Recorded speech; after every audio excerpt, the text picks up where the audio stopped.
اگر آپ کو میری یہ ویڈیو پسند آئے تو like, comment and share, subscribe کرنا مت بھولیے۔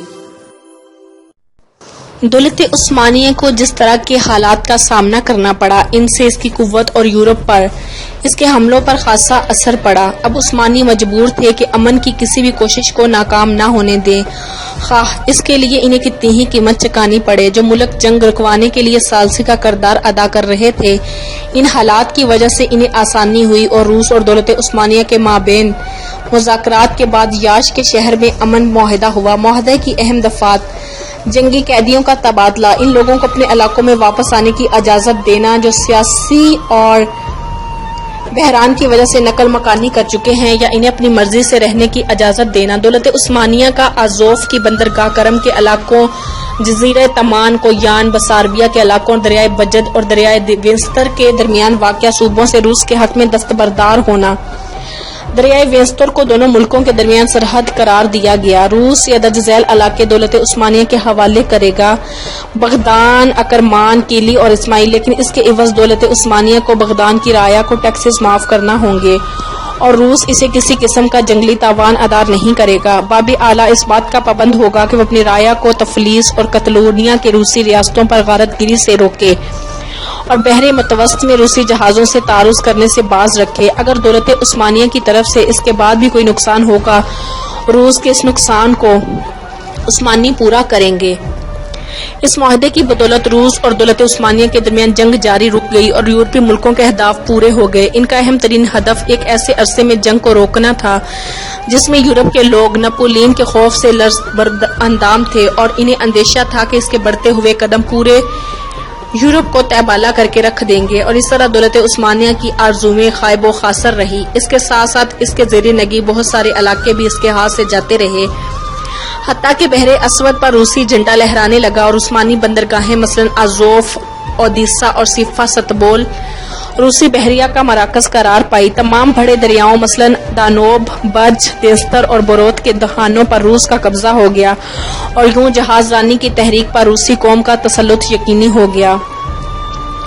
اس معاہدہ کی بدولت ایک تو دولت عثمانیہ کی یورپ میں حدود سکڑ کر رہ گئی اور دوسرے اسے قانونی طریقوں سے دشمن کے حق میں اپنی آمدنیوں کا دستبردار ہونا پڑا۔ یورپی ملکوں نے ایک ایسے اقدامات کیے جو یورپ میں عثمانی وجود کے خاتمے کا سبب بنے، گویا انہیں مقاصد کی خاطر یہ تمام سکیمیں تیار کی تھی اور انہیں مقاصد کو حاصل کرنے کے لیے یورپ کے سیاست دان اور دانشور ایک عرصہ سے کوشش کر رہے تھے۔ اس مقصد کو حاصل کرنے کے لیے صلیبی، استعماری اور یہودی طاقتیں مسلسل تگودو کر رہی تھی اور ہاتھ پاؤں مار رہی تھی۔ گویا یہ ایک عالمی اتحاد تھا جس میں پورب کے منصوبہ ساز اہم مل کر تبادلہ خیال کرتے تھے۔ اگرچہ یہ لوگ باہم ایک دوسرے کے مخالف تھے، لیکن آل عثمان کی مخالفت میں سب متفق تھے۔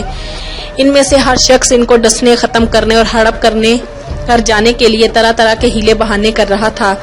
معاہدہ یاش نے اگرچہ کچھ وقت کے لیے روس اور عثمانیوں کی جنگ روک دی تھی، لیکن حقیقت میں یہ ایک ایسی انتہا کی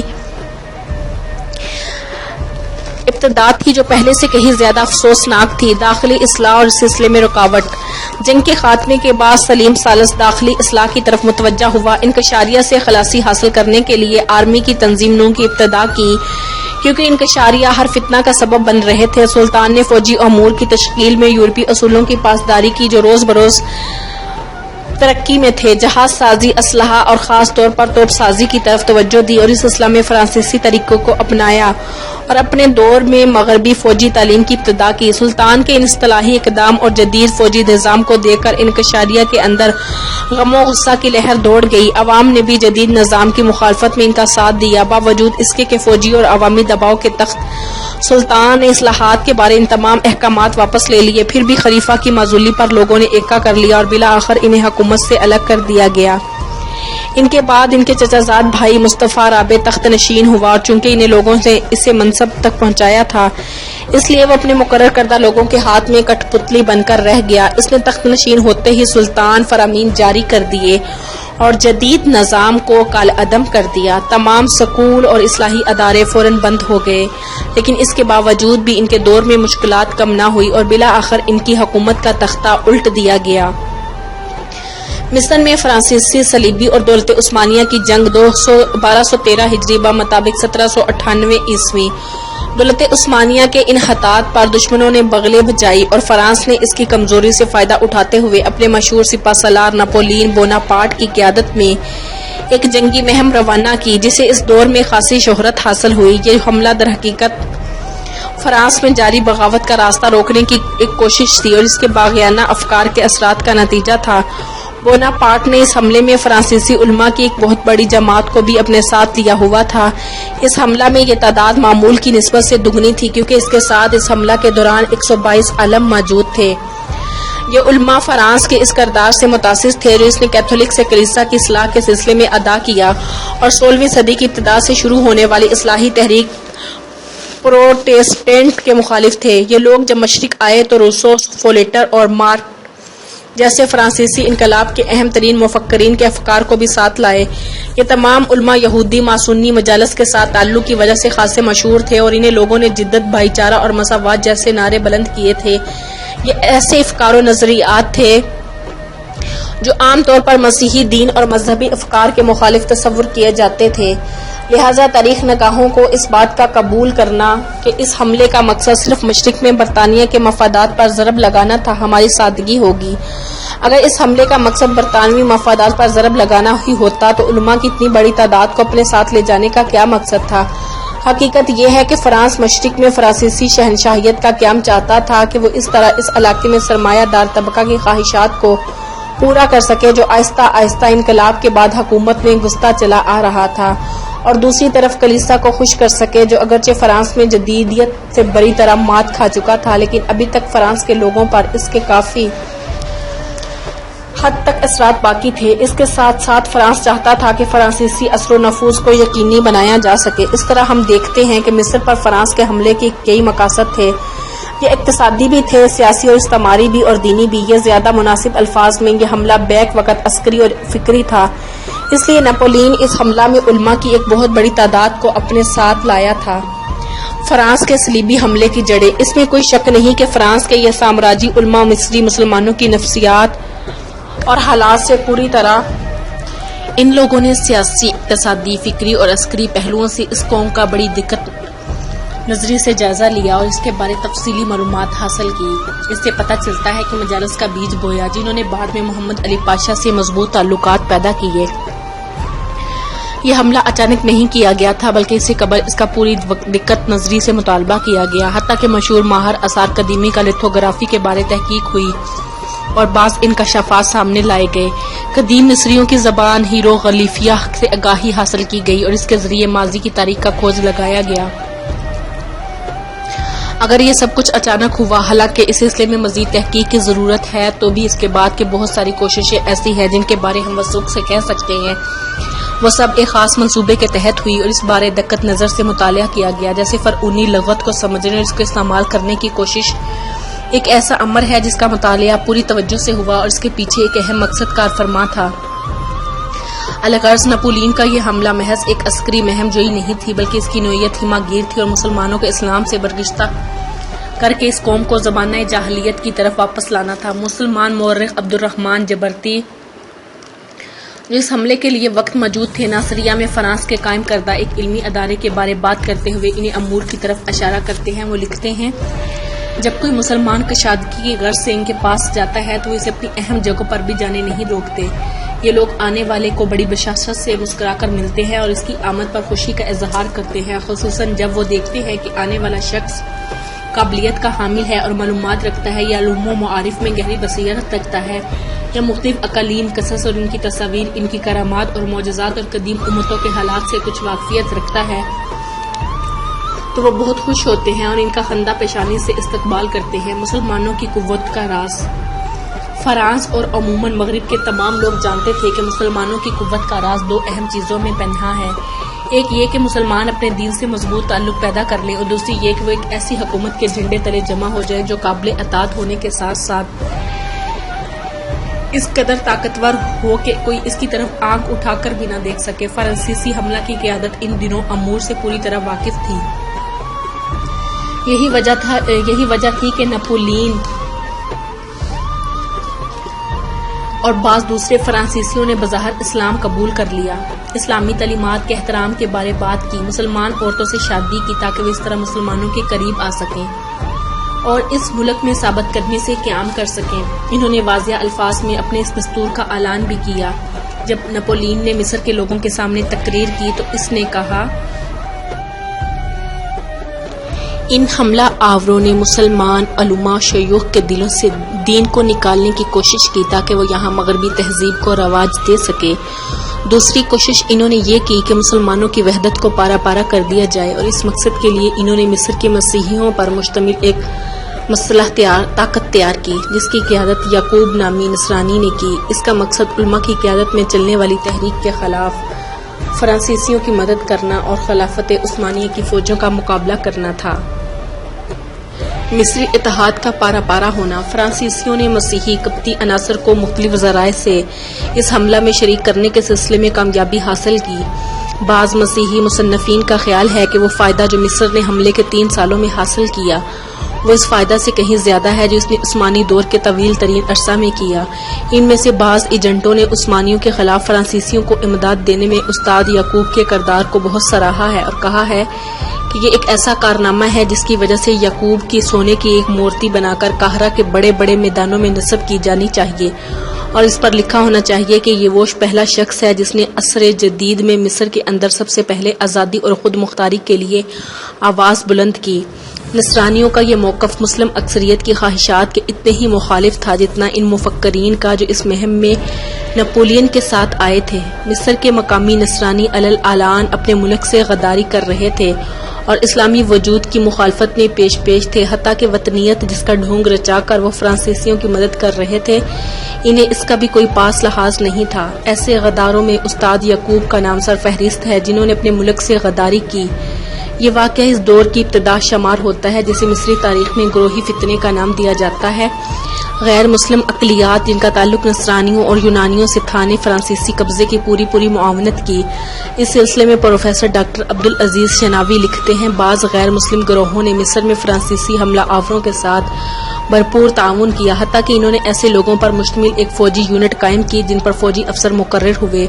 فرانسیسی فوجیوں نے انہیں یورپی طرز پر فوجی ٹریننگ دی اور انہیں جدید اسلحہ سے لیس کیا۔ پھر ان یونٹوں کو فرانسیسی آرمی کا حصہ بنا دیا گیا تاکہ عددی کمی کا ازالہ کیا جا سکے اور مصر پر اپنے تسلط کو قائم رکھا جا سکے، کیونکہ مصر اور شام میں انہیں کافی مزاحمت کا سامنا تھا اور وہ قومی تحریکوں کی آگ کو بجھانا چاہتے تھے۔ اس کے علاوہ فرانسیسی فوجوں میں تعاون کی وبا پھیلی ہوئی تھی، وہ مقامی لوگوں سے اس سلسلہ میں بھی مدد لینا چاہتے تھے۔ مصری قوم کی نظر میں یہ گروہ مصر پر فرانسیسی تسلط کو قائم رکھنے میں اعلیٰ کار کی حیثیت رکھتا تھا اور اس کی قیادت استاد یعقوب ہنا کر رہا تھا، کیونکہ یہ عسکری گروہ قبطی قوم سے تعلق رکھتا تھا۔ یہ لوگ فرانسیسی آرمی جیسے وردی پہنتے تھے۔ کلیپر نے اس گروہ کی قیادت یعقوب کو سونپی تھی اور اسے آغا کا رینک دیا تھا۔ مینو کے عہد میں اسے جنرل کے رینک میں ترقی دی گئی اور سرکاری طور پر اسے کمانڈر جنرل آف مصر آرمی کا لقب دیا گیا۔ سخت مزاحمت اور علماء ازہر کی قیادت میں چلنے والی جہادی تحریک کے باوجود فرانسیسی فوجیں استاد یعقوب مصری کے تعاون کی بدولت مصر پر قبضہ کرنے میں کامیاب ہو گئی اور ایسے مظالم ڈھائے کہ ان کو لکھنے کے لیے الگ کتاب چاہیے۔ کئی بستیاں جلا دی گئی، کئی گھروں کو لوٹ لیا گیا، بعصمت عورتوں کی پردہ دری کی گئی اور اخوت، مساوات اور انسان دوستی کے دعوے داروں کے ہاتھوں کتنے قیدی قتل کر دیے گئے۔ قاہرہ پر قبضہ کرنے کے بعد نپولین نے مصر کے دوسرے شہروں پر قبضہ کرنے کے لیے کارروائیاں جاری رکھی۔ غزہ، رملہ، یافا ایک کر کے فرانسیسی فوجوں کے قبضے میں چلے گئے۔ عکا کو قبضے میں لینے کی بھی بہت کوشش ہوئی، لیکن عکا کے لوگ احمد پاشا کی قیادت میں فرانسیسیوں اور ان کے مقاصد کے درمیان حائل ہو گئے اور انہوں نے شہر کے دفاع کا حق ادا کر دیا۔ نپولین جب عکا پہنچا تو اس نے ایک بیان دیا۔ یہ بیان دنیا کے تمام یہودیوں کے نام تھا۔ اس نے اس بیان میں یہودیوں کو فلسطین کا قانونی وارث قرار دیا اور اجازت دی کہ وہ فلسطین پر اپنی یہودی سلطنت قائم کرے تاکہ وہ مضبوط تعلق جو نپولین جس نے اسلام کا لبادہ اوڑھ رکھا تھا اور یہودیوں جس ساری مہم کی پلانی کرنے والے تھے کے درمیان ہے عیاں نہ ہو جائے۔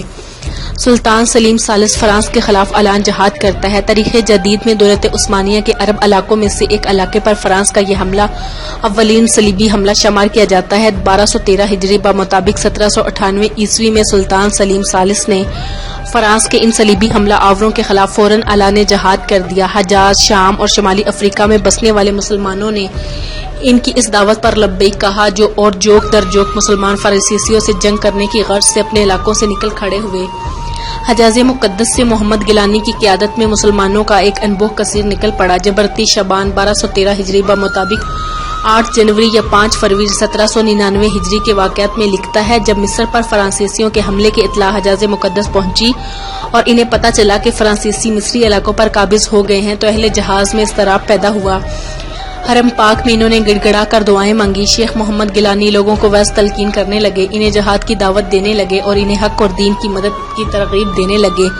تمام لوگوں نے ان کی اس نصیحت کو قبول کیا، اپنا مال اور اپنی جان قربان کرنے پر آمادگی ظاہر کی اور تقریباً 600 مجاہدین اکٹھے ہو کر بحری راستے کے ذریعے چل پڑے تاکہ کم سے کم مدت میں اہل ینبع اور اس کے مضافات کے مسلمانوں سے مل کر صلیبیوں کے خلاف جنگ کرے۔ حجاز کے مسلمان جنرل دیزیا کے سخت دشمن تھے، جسے نپولین نے سعید پر حملہ کرنے اور مراد بیگ کی قیادت میں مصروف جہاد جنگجوؤں پر قابو پانے کی ذمہ داری سونپی تھی۔ مسلمانوں نے پختہ ارادہ کر لیا کہ وہ 2 بھلائیوں میں سے ایک بھلائی ضرور حاصل کریں گے، یا تو اللہ تعالیٰ کی راہ میں شہید ہو جائیں گے یا اللہ کریم دشمن پر انہیں فتح عطا کر دے گا۔ اہل حجاز کا نعرہ یہ آیت کریمہ تھی، جہاد کے لیے نکلو ہر حال میں، ہلکے ہو یا بوجھل، اور جہاد کرو اپنے مالوں اور اپنی جانوں سے اللہ کی راہ میں، یہ بہتر ہے تمہارے لیے اگر تم اپنا نفع و نقصان جانتے ہو۔ ان تمام لوگوں یعنی اہل حجاز، مصری مجاہدین، الحوارہ کے عرب اہلیان، نوبہ اور مراد بیگ کی فوجوں نے مل کر فرانسیسی حربی محاذ کے مقابلے میں ایک اسلامی حربی محاذ بنا دیا۔ نصرانی محاذ میں فرانس کی بری اور بحری فوجوں کے علاوہ استاد یعقوب ہینا کی قیادت میں قبطی لشکر بھی شامل تھا۔ لیبیا کے مہدی ورنادی کافرس کے خلاف اعلان جنگ۔ اسلامی غیرت اور دینی حمیت نے مہدی و درناوی کو آمادہ بیکار کر دیا۔ وہ نتائج و عواقب کی پرواہ کیے بغیر مشرقی لیبیا کے مسلمانوں کو جہاد فی سبیل اللہ کی دعوت دینے لگا۔ اولاد علی اور حناوی وغیرہ قبائل فوج در فوج اس کے جھنڈے تلے جمع ہونے لگے گی۔ اسلامی لشکر جس علاقے سے گزرتا وہاں کے باسی اس میں شریک ہو جاتے۔ مہدی اس فوج کو لے کر روانہ ہوا، حتیٰ کہ 1214 ہجری بے مطابق 15 اپریل 1799 کو دم ناہور پہنچا۔ اس مقام پر فرانسیسی فوج پڑاؤ کیے ہوئے تھی۔ مہدی نے حملہ کر کے بغیر کسی زیادہ مزاحمت کے دشمن کو تباہ کر دیا۔ فرانسیسیوں پر مہدی کی اس فتح کا چرچا پوری اسلامی دنیا میں ہونے لگا۔ اس چیز نے اسکندریہ کے فوجی فرانسیسی حاکم جنرل مارمون کو اس بات پر آمادہ کیا کہ وہ مہدی کا تعاقب کرنے کے لیے توپ خانہ سے لیس کمک روانہ کرے، لیکن فرانس کے اس لشکر کو بھی مہدی کے مقابلے میں بری طرح شکست کا سامنا کرنا پڑا۔ فرانس نے رشید سے مزید فوج کی روانہ کی۔ دونوں فوجوں کے درمیان سنہور کا مشہور مارکا ہوا۔ یہ سخت ترین مارکا تھا جس کا فرانسیسیوں نے مصر میں سامنا کیا۔ 7 گھنٹے تک لڑائی جاری رہی۔ بالآخر اس مارکا میں بھی مہدی کو فتح حاصل ہوئی اور فرانس کی فوج رحمانیہ کی طرف پسپا ہو گئی۔ کہتے ہیں کہ مہدی درناوی نے مہدی موعود ہونے کا دعویٰ کر دیا۔ ایک مورخ اس کے بارے ان الفاظ میں تجزیہ کرتا ہے، نپولین نے فرانسیسیوں اور مسلم قوم کے درمیان دینی فرق کی اہمیت کا اعتراف کیا اور وہ اس نتیجہ پر پہنچا کہ مسلمانوں کے خلاف جنگ در حقیقت فرانس کو نیست و نابود کرنے کی جنگ ہے، اس قوم پر غلبہ پانا ناممکن ہے۔ ایک اور مورخ لکھتا ہے کہ مصری نپولین کے بارے کہتے تھے کہ وہ نصرانی ہے اور ایک نصرانی باپ کا بیٹا ہے۔ اپنائیت پیدا کرنے کی تمام کوششوں کے باوجود مصریوں نے فرانس کے ان حملہ آوروں کو بالکل قبول نہ کیا۔ جبروتی مصر پر فرانس کے قبضہ کے عرصے کے بارے بات کرتے ہوئے ان احساسات کو خوب بیان کرتا ہے اور کہتا ہے، یہ سال عظیم مارکوں، بڑے بڑے حوادث، روح فرسا واقعات اور حوصلہ شکن مصائب کے سائل تھے۔ ان سالوں میں فتنہ و فساد حد سے بڑھ گیا، ہلاکتوں کا دور دورہ تھا، مشکلات آئے روز بڑھتی گئی، حالات دگرگو ہوتے گئے، طرح طرح کی باتیں سامنے آئی، عجیب و غریب موضوعات پر باتیں ہونے لگی، آئے روز نئے نئے خطرات جنم لینے لگے، حالات تبدیل ہوتے گئے تو تدبیریں ناکام ہوتی گئی، ہر دن خرابی کا دن ٹھہرا ہو اور تنزل و انحطاط کی طرح طرح کے اسباب پیدا ہونے لگے۔ سورۃ الہود کی آیت کا ترجمہ ہے، اور آپ کا رب ایسا نہیں کہ برباد کر دے بستیوں کو ظلم سے، حالانکہ ان میں بسنے والے نیکوکار ہوں۔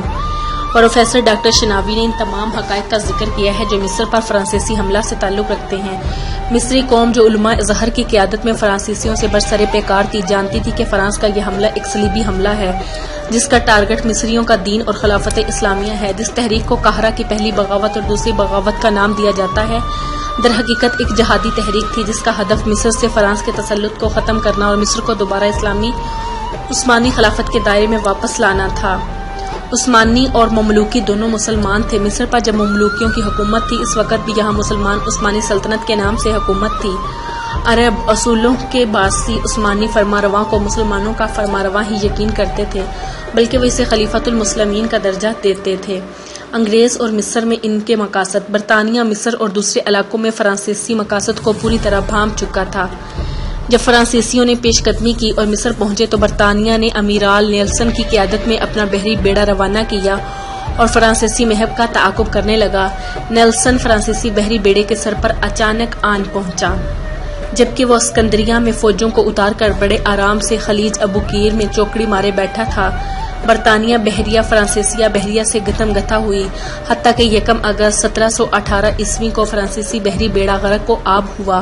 اس مارکے کے نتائج نہایت خطرناک تھے۔ ان میں سے اہم درج ذیل ہیں: فرانسیسی بحریہ کو بے انداز نقصان ہوا اور اس کے دوبارہ اٹھنے کے تمام امکانات ختم ہو گئے۔ سمندر پر ہر طرف انگریزوں کا تسلط ہوگا۔ انگریزوں نے بحر متوسط کے مصری ساحلوں کا سختی سے محاصرہ کر لیا، حتیٰ کہ فرانس کے لیے مصر میں اپنی آرمی کو کمک پہنچانا ناممکن بن گیا۔ مصر میں موجود فرانسیسیوں کو مجبوراً کلی طور پر اپنے شعون کی تدبیر اور اپنی ضروریات کی فراہمی کے لیے اسی علاقہ کے ذرائع آمدنی پر انحصار کرنا پڑا۔ یہی وجہ تھی کہ نپولین نے اسلامی علاقائی ریاست کی پالیسی اختیار کی، جس کا مقصد صرف اور صرف یہ تھا کہ اسباب زیست کو فرانسیسیوں کے لیے زیادہ سے زیادہ حاصل کیا جائے اور مصریوں کو مختلف طریقوں سے غیر ملکی حکومت کو قبول کرنے پر رضامند کیا جائے۔